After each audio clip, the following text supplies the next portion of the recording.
Hey guys, our guest today is Agate Freimane. She's a general partner at Norrsken VC, a 125 million euro Swedish early stage impact VC fund. She comes from investment banking at Morgan Stanley and then worked at a proptech fintech startup, Brickfest.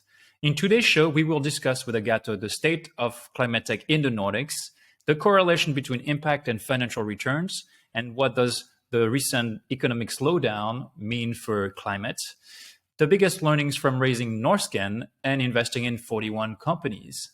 Let's jump right in. Agate, it's great to have you on Climate Insiders. Welcome to the show. Thank you so much for having me. As a starter, could you briefly describe Norrsken VC for those that don't know you, fund size, geography, and ticket size? Yeah, absolutely. Norrsken VC, we were born 5 years ago out of Norrsken Foundation, and today we're investing a 125 million euro fund into early stage startups, sort of seed, Series A, check sizes anywhere from 1 to 5 million euros. And you've done north of 40 investments so far. Almost 40, not quite over the 40 mark yet. And could you describe the difference between Norrsken VC and Norrsken Foundation? So just as a background introduction, Norrsken is a bit of an institution in Sweden, but a lot of us in the rest of Europe might not be familiar with the backstory. Could you tell us a few words on how it got started by Nicholas and why? Of course. So the Norrsken VC story starts really from the story of the Norrsken Foundation, which is, as you said, was founded about 6 years ago by one of the co-founders of Klarna, Niklas Adalbert, with the strong belief that we believe that entrepreneurs will be the solution to some of the world's most pressing issues. So what does Norrsken stand for? Norrsken really wants to be enabler of impact tech ecosystem. We're on a mission to build one of the most ambitious ecosystems globally, so that it's the one-stop shop for entrepreneurs to find anything that they need, from space, resources to capital. And as with Norrsken VC, we started to invest 5 years ago. At first, it was Nicholas and 3 other unicorn founders that really gave us carte blanche to see what we can do in impact investing space. We started to invest across the board, for-profit, non-for-profit, as long as we believe that we're maximizing impact. But through that iterative journey, we learned pretty quickly that the strongest impact cases are the ones where also impact and financial returns go hand in hand. Because if you do not have a global financial potential, you really don't have the potential to also scale the impact. So hence, you really can't dissect one from another, and it's about the combination of both of those. Yeah, we'll dig definitely into it, the border between financial return and impact. How many GPs are you, and what's the team size roughly? Yeah, so we are 4 GPs who've been working together from day one. It's myself, Tuve, David, and Niklas. The 4 of us really enjoy working together, and we're super lucky to have now built a team around us. So the total team size is 10 today and growing. 10 today. Great. And so you are from Latvia. You mainly worked in London before, and you've observed firsthand, right, with fresh eyes, the shift of going into the Nordics ecosystem. Give us a picture of the climate tech scene in Sweden and in the Nordics. Do you think the Nordics will play a central role in this first wave of mega climate tech successes? We think so. We think that it's already well underway. There's actually the official project by, I think, Stockholm's mayor office is to brand Stockholm as the capital of impact. I actually don't know whether it's the European capital of impact or global capital of income, but of impact. But let's hope it's the latter. And I think, generally, Stockholm and Sweden has a really thriving tech ecosystem, which is phenomenal for the size of the country. I think on per capita basis, right, we're the second in the world in terms of unicorns per capita. And now, so we've seen the strong wave of tech companies coming out of Stockholm. And now I think the new wave is impact tech companies coming out of Sweden. And where does it all start to? I do think that it starts in the end of the day from a really healthy and booming tech ecosystem that now is transitioning into impact tech ecosystem. And one of the most important things is in kind of developing and growing a local ecosystem is this power of role models. And I think when it comes to impact, we now have a couple of true success cases to point at. For instance, Northvolt being one of the most ambitious impact stories in Europe, and sort of what Northvolt did. So for clarification, for those who maybe don't know, are building the Europeans' biggest battery gigafactory, or I should emphasize green battery gigafactory. And when they started, there was a lot of, this is impossible. How are you going to raise so much money? And they sort of firsthand showed to everyone that if you have a stellar team, fantastic entrepreneurs, and you have a very clear market need, you can raise the capital and you can pull off these kind of projects. And that what we have seen in Sweden that is sort of on the back of their success story, there's a string of startups within the same ecosystem that have been born.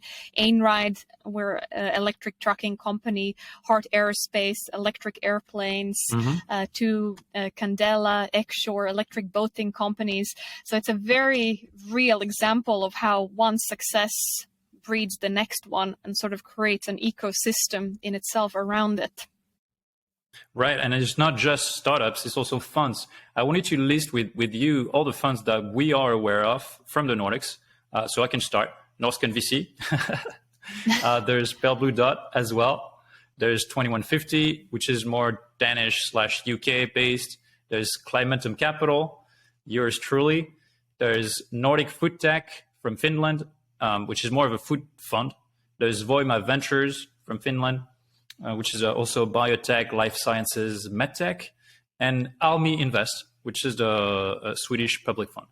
So that's really it from a pure commercial VCs. And then I came across 3 CVCs, Helen Ventures from Norway, Yara Growth Ventures, also Norwegian, and Vestas Ventures, which is Danish. Any other that comes to mind? I think there are a few more. I don't have my full list in front of me, but close friends of ours, Trellis Road, focused on food tech investments here in Sweden. In Norway, Catapult, I don't think you mentioned them. I mean, they also have a fund attached to it, and we think that what they do is amazing. And I guess those are all the early stages. And then in sort of growth and later stages, it's definitely worth mentioning Summa Equity or Trellis Road. So it feels like the ecosystem is developing and growing. It's developing, yeah. Absolutely. So just to summarize, that's about 8 climate impact funds with the 2 that you just added, 3 CVCs, and 1 public fund. For 4 countries that are supposed to be at the forefront of the climate fight, that's not a lot, especially for tech giants, like Sweden. So we all agree, I think you don't have any objections to that we need more capital and more funds in that space to accelerate the climate fight. But at the same time, we've observed some pretty frothy valuations over the past 2 years. What do you make of this, of the current market slowdown? Is it good or bad?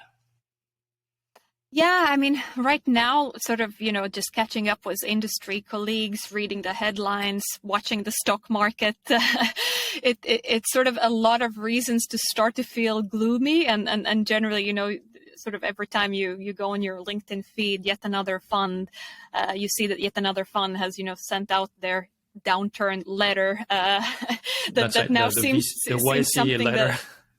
Yeah, exactly. The classic VC downturn letter. And when you see a bunch of those, you definitely start to feel a little bit gloomy. But I was actually thinking about it earlier today. And then you realize the importance to kind of lift yourself out of it and remind yourself that generally VC is long-term. And also, especially when you work in impact, in the intersection of VC and impact, I mean, there's just so many reasons to be super excited about, because impact companies have never been as much on top of agenda than they are today. Today, both impact and non-impact investors are chasing impact companies, which is fantastic news. And that also means that many more of them will get the capital that they need to succeed. But I think generally it also forces us to, reflect on the industry as a whole. That I think in the VC, now in the craziness of the market, funds being launched and coming back at faster rates than ever, I think everyone's just chasing the next valuation and sort of comparing notes. What did you get the round to round development? Was it 2x? What is 4x? Was it 5x? And it's not really healthy, because we really have to remind ourselves that, the best VC cases, it's all about the fundamentals. As long as you're backing great teams that are solving real problems, that have strong fundamentals, they will succeed in the long term. So I think we just have to take ourselves back and let's not just chase the next round valuation. Let's look at it on a 10-year horizon. That's right. And on the good side, the climate fight is not going away. This is going to keep us busy for the rest of our lives and everyone's careers listening. But also another important point you made, and we discussed that, is the fact that impact investing might actually be more resilient in a time of crisis. Why is that? I know generally, I like this comparison that, VC investing comes down to two things. You can invest in vitamins or you can invest in painkillers. Vitamins, it's nice to have, good to have, but if you forgot to take your vitamins this morning, it's probably not end of the world. But if you forget to take your painkiller, if you're in real pain, you're going to think about the fact that you forgot to take your painkiller every single day. And I think when you think about impact companies, or especially companies solving the climate crisis, those are painkillers. And I think that globally there is just massive demand on the buy side for solutions that help us tackle the climate crisis, or help us transition into more sustainable territory. And that's not going to go away. We're not going to solve our climate crisis without these solutions. So I think the need is much, much clearer and stronger, and hence we think that impact companies are more resilient in the downturns. Now, you're talking about painkillers, but we're talking, not just tiny little pills. They typically come in the form of enormous hardware solutions. What's your view on deep tech hardware when it comes to financial returns and the impact profile? Is 10 years sufficient to look at as a time horizon? I think the VC world has emerged in both impact and non-impact. I mean, 5 years ago, when we started to invest in impact, it was still, including ourselves, we said we will primarily focus on software investments because VC just doesn't do hardware. Fast forward to today, we actually see that deep tech hardware companies are now part of pretty much every major VC's portfolio. And then you might ask, why? Why for so long was hardware out of fashion, out of favor for VCs? Because it was capital intensive, because it didn't deliver the VC returns, et cetera, et cetera.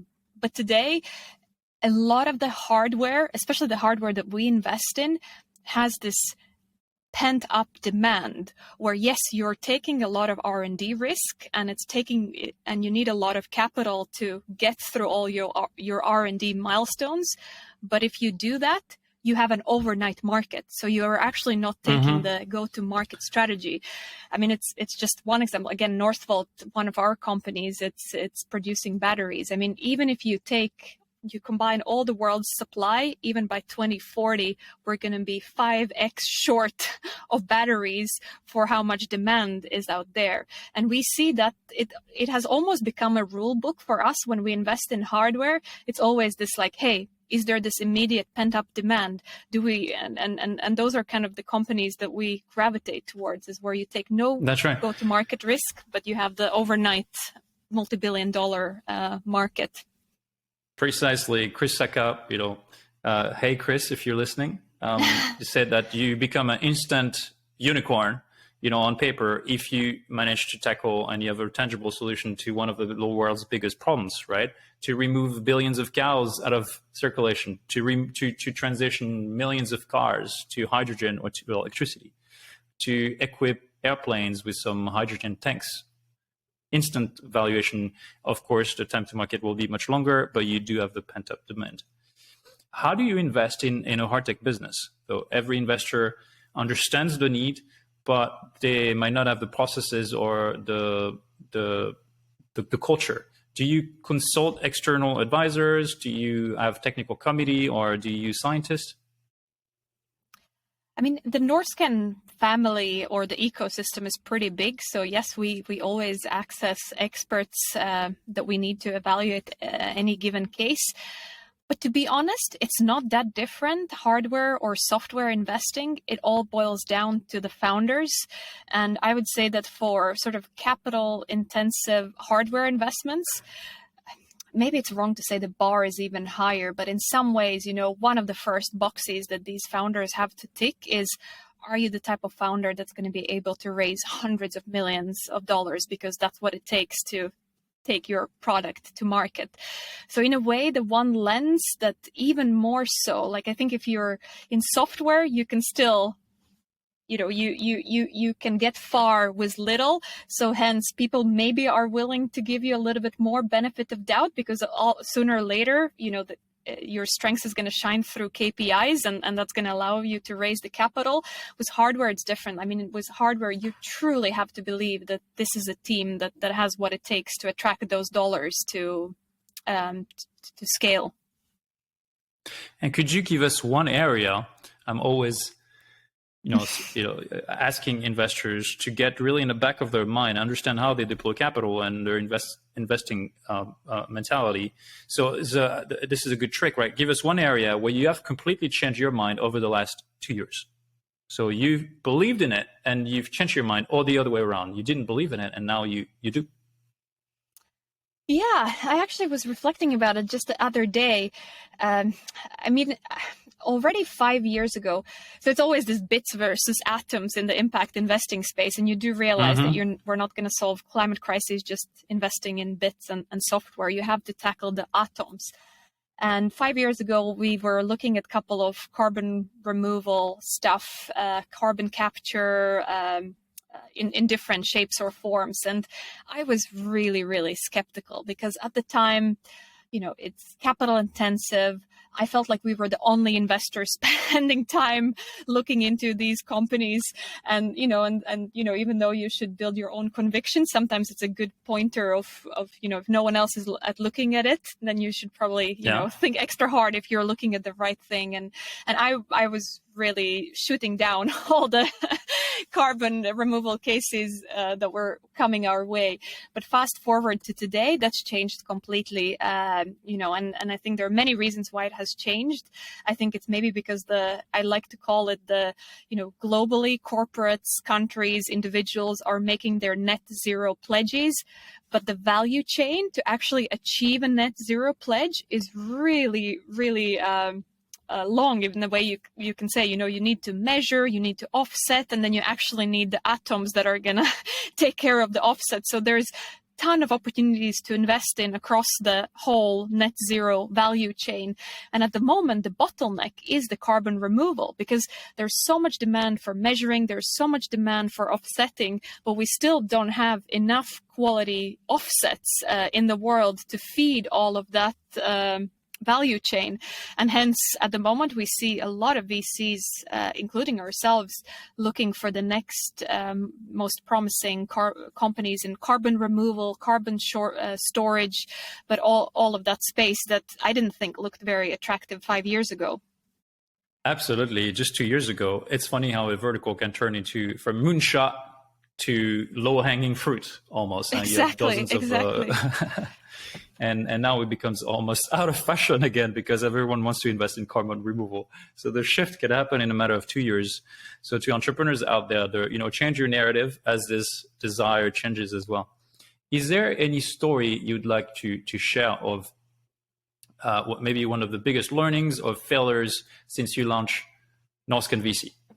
Something that can inspire both the investors, wannabe fund managers, but also the entrepreneurs. It's tough. There have been so many lessons, and I always, we're on Norrsken VC, we're a startup ourselves, and I think I think just the same rules apply for us than for startups. Your long-term success really depends on your ability to iterate and learn quickly. And I mean, there have been plenty of lessons, but probably one is that it's probably going to sound cliche, but when everyone says we back great teams, I mean, of course, everyone backs great teams. And it sounds so cliche, but I have to say that the biggest mistakes that we have made, or I have made, are the ones where I fell in love with something else than the team, where you're kind of talking yourself into the opportunity. You sort of think, look at that traction, look at that market potential. The team is good, maybe not great, but there's so much momentum around this that surely this is the case that a good team can carry through. And it never is the case, because a good team can get those opportunities to a certain stage, but then sooner or later you start to see that the growth plateaus, and maybe it never truly reaches the long-term J curve or the long-term hockey stick that ultimately we want to see. So I know it sounds really cliche, but it takes doing those mistakes to really actually understand what it means when people say, you have to invest in great teams. And there's so many ways to think about this. As an entrepreneur, I've been there.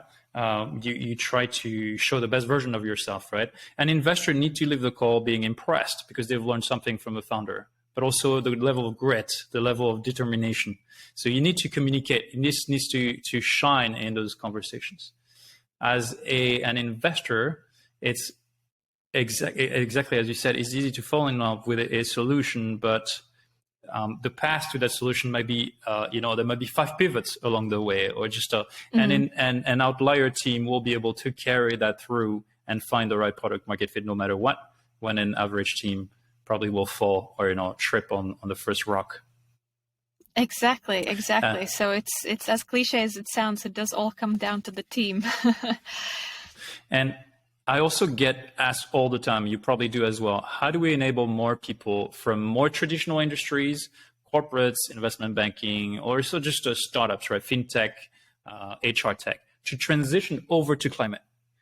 And the reality is there's a vibrant, very blossoming environment, but there's still, in hubs like Stockholm and Berlin and London, just not enough. There's a ton of demand of people that want to break through into climate, but it feels that there's not enough jobs.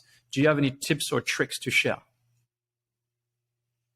It's a good question, but I mean, I think any entrepreneur, or it doesn't even say entrepreneur, startup operator who wants to be an entrepreneur, I think there is opportunity in every single vertical. You just have to, you mentioned fintech, for instance. One of the recent investments we did was Grundfin, which is ex-TransferWise team, now going into turning their focus to sustainable finance. And we see that that's actually a very common theme, where we have someone coming from the industry and finding the sustainable niche of any given industry. So I think if you're the entrepreneurial type, you can find an impact opportunity. Now, what about in pretty much any employees? People can't dare to be entrepreneurs, but want to work for a great startup or a great fund. Yeah, you should go on Norrsken jobs board. Because one of the great things that we provide as the ecosystem is just collecting all the different impact jobs available in the ecosystem. And I'm a true believer that if you look for something, you will find it. And today I think you have much more out there. And last time I checked, so I kind of purposely prompted you in that direction. So last I checked on your platform, so it's norsken.org/jobs. We will put everything in the show notes. There were 700 jobs listed. Is this just your portfolio, or it goes much beyond? It's our portfolio as well as startups in our ecosystem. And by the way, thanks for knowing that number, because I didn't know that this is going to come up. And I was like, I should have checked what's the latest job count. But so I'm glad that you were referring to it. Now, a question to double click on that. Is it mainly technical jobs, or are there opportunities for business folks? Operation, marketing, project management? It's absolutely everything from internship position to CEO position, across every function, across every vertical. Yeah, and a tip that I share with my folks here in Berlin, but also the extended network is it takes time, right, to penetrate a new vertical, but everyone is kind of trying to break into it. So just straight true to your values. This is going to occupy you for the rest of your days. So once you've broken into it, you're part of the community, and even though you might tackle the wrong problem, right, work for hydrogen or biochar and want to carry over to airplanes, you can certainly do it. It's much easier to transfer over once you understand the ethos of the climate tech community. Yeah, exactly. And most important thing is that, follow your passion, and everything else will just happen. It's sort of also to be humble that, it's sometimes take a position lower than maybe your last post if you're transitioning from one industry to another, but then prove what you're made of on the job. And as long as you follow your passion, I'm sure that the results will follow and you'll just progress really quickly. Absolutely. So Agate, are you ready to jump into our rapid fire round? I'm nervous because I have no idea what to expect. And this stays on record for life. Oh. So let's drop the pressure. So 2 options, option A or B. You just give me a rapid answer with your preferred option. Okay. Let's go. So generalist or specialized, what would you categorize Norrsken VC as, and what kind of funds do we need more from now on, in your opinion? We're somewhere in between. We're generalists when it comes to impact, but we're specialists by only focusing on impact only. So in that sense, specialist. And what we need more, I think in impact space, we need a bit of everything. We need impact generalists and impact specialists. Maybe what we don't need is another pure play, non-impact, no differentiator strategy VC. Right. So second question, contrarian versus consensus. How do you run investment decisions internally? You're 4 GPs. How do you make decisions on deals? I think we're probably somewhere in the middle. We can get deals through if we don't have consensus, because we do learn from some of the best funds in the world all say that, do not be driven by consensus, because some things you cannot put on paper. So we follow those guidelines. At the same time, it's super important that you as a team share the same DNA and so that you can fully trust your team members. And I can honestly say sometimes you can put up your hands and say, I don't get this, but I know you. And if you think that we should do this, that's absolutely the right thing to do. And I think unless you have, I would say that everyone should seek out that kind of dynamic and trust.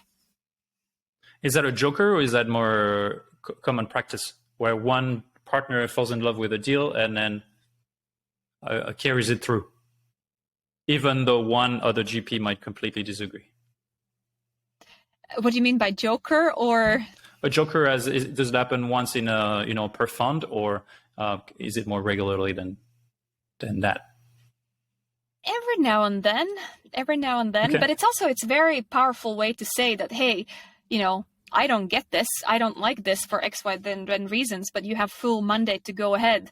And for the person who's sort of carrying the deal and pushing through, it gives them a real, moment of pause. It's like, hey, did I fully get down to these questions? Have I fully addressed these risks? Am I still comfortable? And I would say it's probably half of the deals will fall off anyway, even though you have the mandate. You realize that you don't feel about it as strongly enough to still go against the winds. And other times that could end up being a top performer in the portfolio. Now, a financial home run versus an impact home run, in which company would you rather invest, you personally? We fundamentally believe that to have an impact home run, it will by definition also be a financial home run. Because otherwise you can't scale. There is one-to-one correlation. Yeah, and that's kind of how we look at that.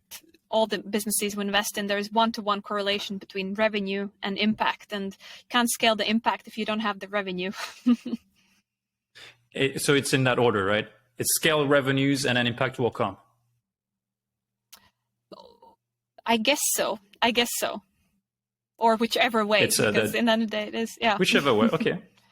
I guess we'll have to publish or see some deep dives, right? Some data after a while on what seems to be the perfect path to drive massive CO2 reduction in that case. And the next question is, one Tesla versus 100 startups. What is realistically more likely to drive the most CO2 reduction? So one home run, an enormous success, or a ton of medium-sized companies? Yeah, it's actually a really good question. I don't know, to be honest. And I mean, like sometimes, I mean, we're obviously have the huge startup bias where we're really looking for that innovators and investing in early stage companies.